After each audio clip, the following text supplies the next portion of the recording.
السلام عليكم ورحمة الله وبركاته.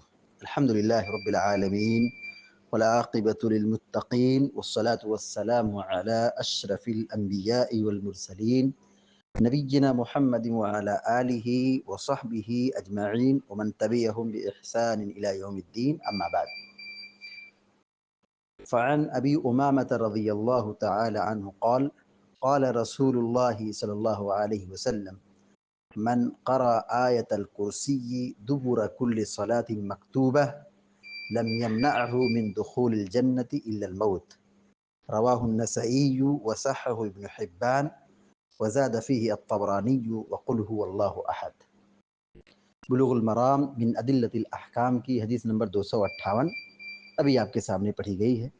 حدیث کے راوی مشہور صحابی سیدنا ابو امامہ رضی اللہ تعالیٰ عنہ بیان فرماتے ہیں کہ اللہ کے رسول صلی اللہ علیہ وسلم نے فرمایا: من قرأ آیت الکرسی دبر کل صلاۃ مکتوبہ۔ من قرأ جو پڑھے، من مانے جو، قرأ مانے پڑھنا، من قرأ جو پڑھے، آیت الکرسی، آیت الکرسی یعنی وہ آیت جس میں کرسی کا ذکر ہے۔ آیت الکرسی وہ آیت جس میں کرسی کا ذکر ہے، اور یہ مشہور آیت ہے اور یہ قرآن کریم کی سب سے عظیم آیت ہے۔ اللہ لا الہ الا هو الحی القیوم لا تأخذه سنة ولا نوم له ما في السماوات وما في الأرض من ذا الذي يشفع عنده إلا بإذنه يعلم ما بين أيديهم وما خلفهم ولا يحيطون بشيء من علمه إلا بما شاء وسع كرسيه السماوات والأرض ولا يؤوده حفظهما وهو العلي العظيم۔ وسع كرسيه السماوات والأرض، یہاں اس آیت میں کرسی کا ذکر ہے، تو آیت الکرسی بڑی عظیم آیت ہے، بلکہ قرآن کریم کی سب سے بڑی آیت ہے۔ اللہ کے نبی صلی اللہ علیہ وسلم نے ایک صحابی سے سوال کیا، ابو المنذر رضی اللہ تعالیٰ عنہ سے، کہ اللہ کی کتاب میں سب سے عظیم آیت کون سی ہے؟ تو انہوں نے اسی آیت کا تذکرہ کیا، جواب میں یہ کہا کہ آیت الکرسی قرآن کریم کی سب سے عظیم آیت ہے۔ اس آیت کی بڑی فضیلت ہے، جیسا کہ ابھی ایک فضیلت یہاں ذکر کی جا رہی ہے کہ جو شخص فرض نماز کے بعد اس کو پڑھے تو جنت میں داخل ہوگا۔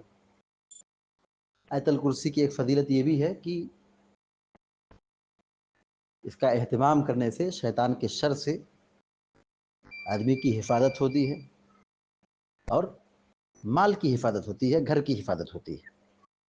اور اسی طرح سونے سے پہلے آیت الکرسی پڑھ لیا جائے تو ایک فرشتہ مقرر ہو جاتا ہے ہماری نگرانی کے لیے، اور بندہ شیطانی امور سے محفوظ ہوتا ہے۔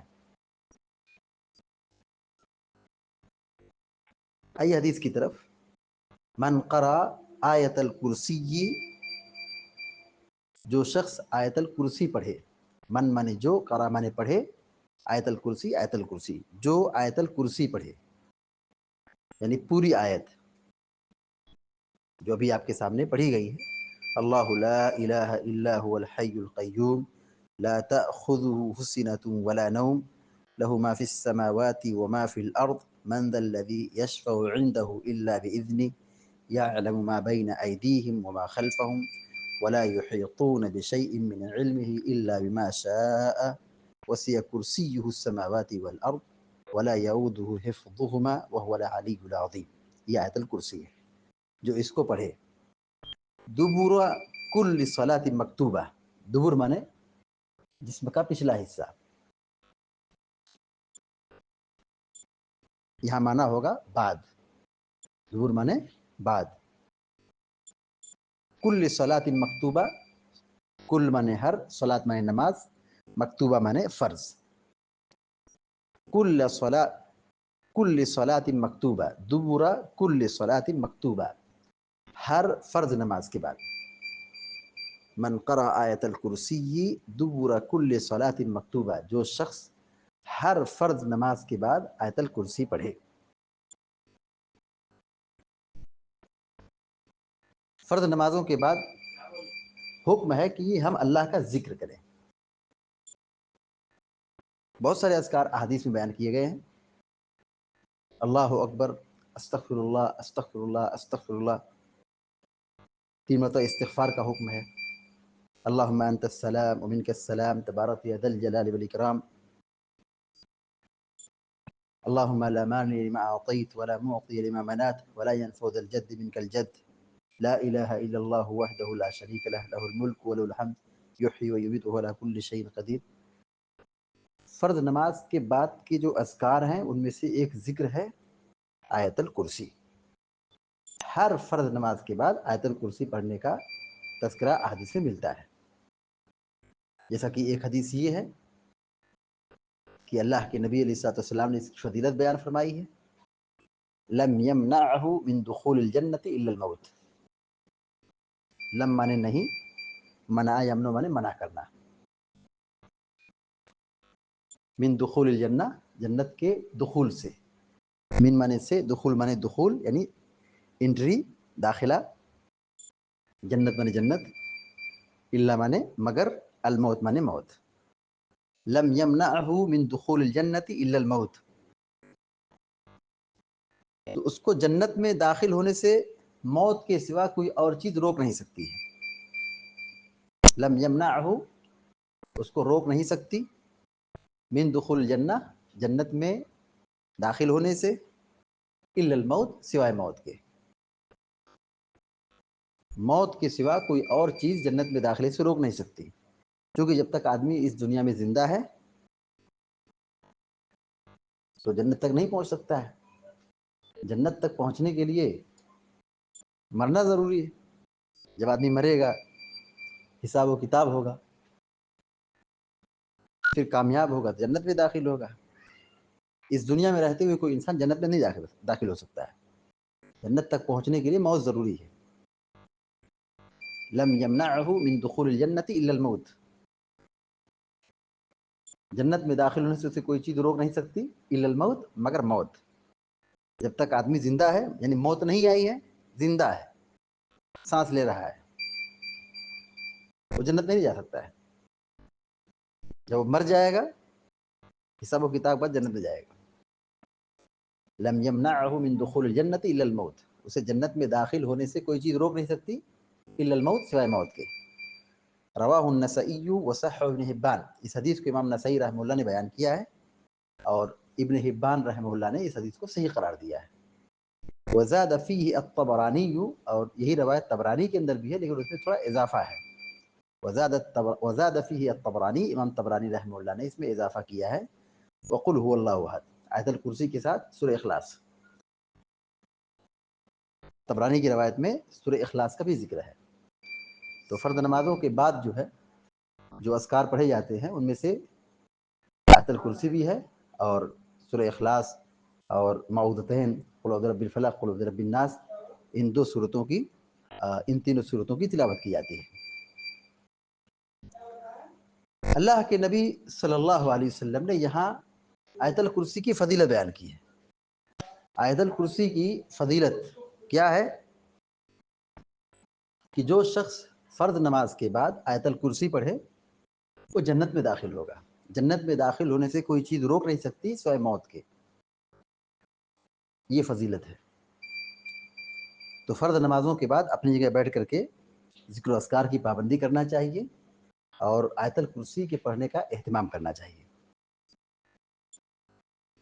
شیخ البانی رحمہ اللہ نے اس حدیث کو صحیح قرار دیا ہے. صحیح الجامع الصغیر کے اندر اس روایت کو صحیح قرار دیا ہے.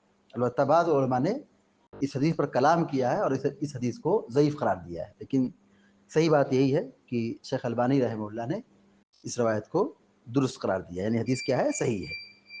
اس کے علاوہ یہ روایت سنن نسائی کے اندر بھی، سنن الکبریٰ امام نسائی کی، اور امام طبرانی نے، اور دیگر محدثین نے اس حدیث کو بیان کیا ہے، اور شیخ عبداللہ البسام اور دیگر محدثین نے اس حدیث کو صحت کے درجے پر رکھا، یعنی عمل کے لائق ہے، فرض نمازوں کے بعد آیت الکرسی کے پڑھنے کا اہتمام کیا جائے گا۔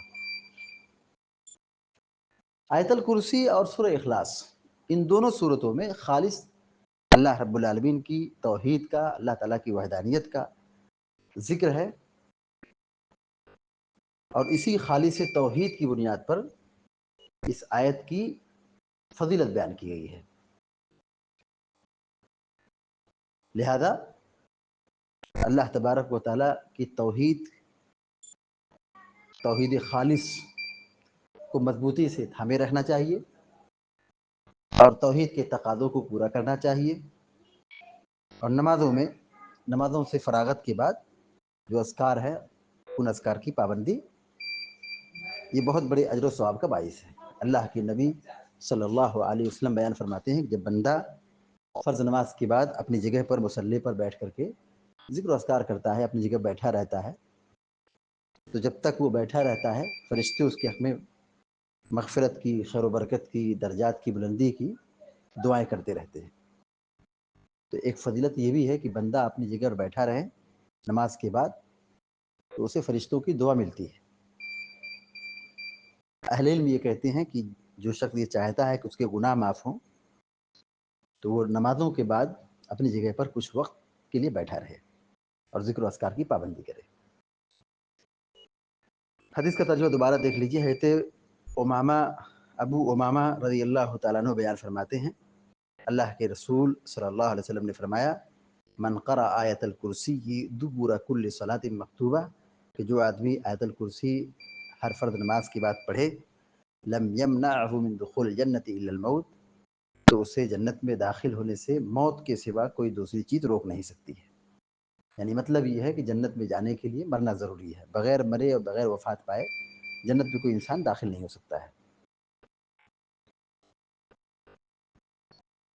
رواہ النسائی وصححہ ابن حبان، امام نسائی نے اس حدیث کو بیان کیا ہے، اور امام ابن حبان رحمہ اللہ نے اس حدیث کو صحیح قرار دیا ہے، شیخ البانی نے بھی اس حدیث کو صحیح قرار دیا ہے۔ وزاد فیہ الطبرانی وقل هو اللہ احد، اور طبرانی کی روایت میں اتنا اضافہ ہے کہ قل هو اللہ احد، یعنی آیت الکرسی کے ساتھ ساتھ قل هو اللہ احد، اس کی بھی فضیلت ہے۔ اس حدیث سے جو بات معلوم ہوئی، نمبر ایک،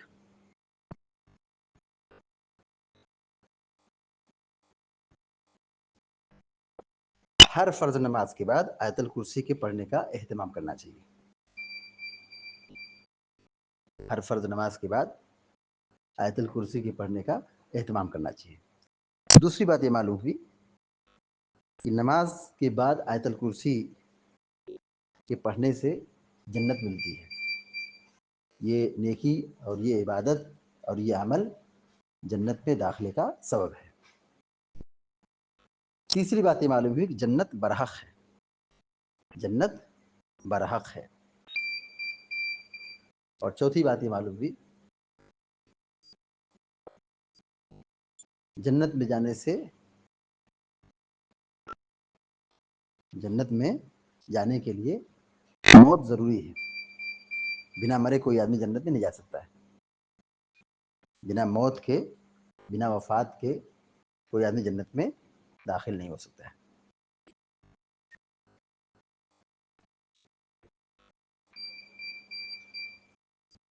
اس حدیث سے ایک بات یہ معلوم ہوئی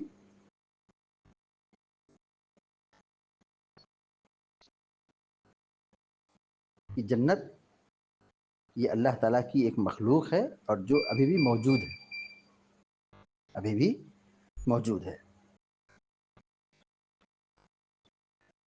حدیث کے راوی ہیں ابو امامہ الباہلی، ابو امامہ رضی اللہ تعالیٰ عنہ، ان کے بارے میں مختصر طور پر جان لیتے ہیں۔ ابو امامہ، ان کی کنیت ہے ایاس بن ثعلبہ، ایاس بن ثعلبہ ان کا نام ہے۔ یہ انصار کی قبیلے بنو حارثہ کے حلیف تھے. یہ صحابی ہیں.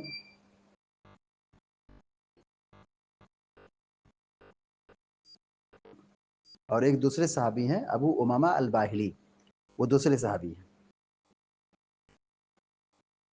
یہاں جو ابو امامہ ہیں ان سے مراد ایاس ابن ثعلبہ رضی اللہ تعالیٰ عنہ ہیں، جو انصار سے تعلق رکھتے تھے.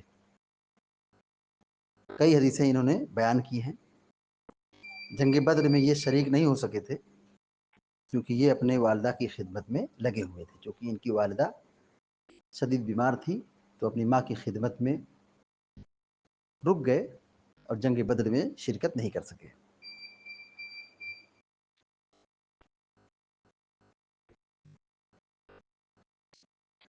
اللہ رب العالمین سے دعا ہے کہ اللہ تعالی ہم سب کو آپ سب کو علم نافع اور عمل صالح کی توفیق عطا فرمائے، آمین یا رب العالمین. وصلی اللہ علی نبینا محمد وسلم تسلیما کثیرا. السلام علیکم و رحمۃ اللہ وبرکاتہ.